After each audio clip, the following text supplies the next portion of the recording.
రాష్ట్ర ప్రభుత్వం ఉపాధ్యాయుల ఆర్థిక విద్యారంగ సమస్యలు పరిష్కరించకపోతే ఉద్యమిస్తామని యూటీఎఫ్ రాష్ట్ర కన్వీనర్ టిఎస్ఎల్ఎన్ మల్లేశ్వరరావు, రాష్ట్ర ప్రచండ్ల కమిటీ చైర్మన్ ఎం హనుమంతరావు హెచ్చరించారు.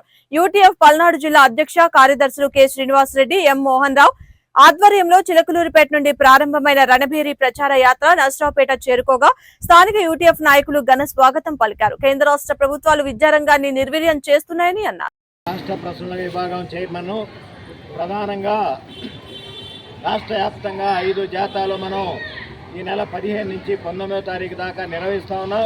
ఈ జాతాల యొక్క ప్రధాన ఉద్దేశం గత ప్రభుత్వం హయాంలో ఉన్నటువంటి పెండింగ్లో ఉన్నటువంటి 30,000 కోట్ల రూపాయలు విడుదల చేయాలని.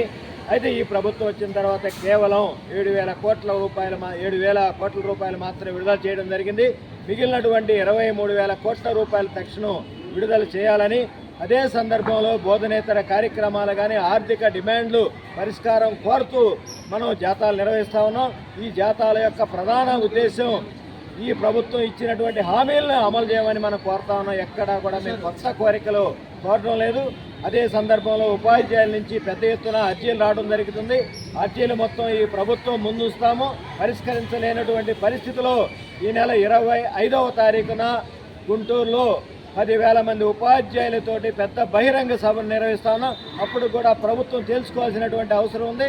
కాబట్టి పిఆర్సీని అమలు చేయాలని, ప్రభుత్వ పాఠశాలల్ని కాపాడుకునేటువంటి సందర్భంలో బోధనేతర కార్యక్రమాలని రద్దు చేయాలని న్యాయమైనటువంటి డిమాండ్లు ఆంధ్రప్రదేశ్ హైకోర్టు ఉపాధ్యాయ ఫెడరేషన్ పక్షాన డిమాండ్ చేస్తాను.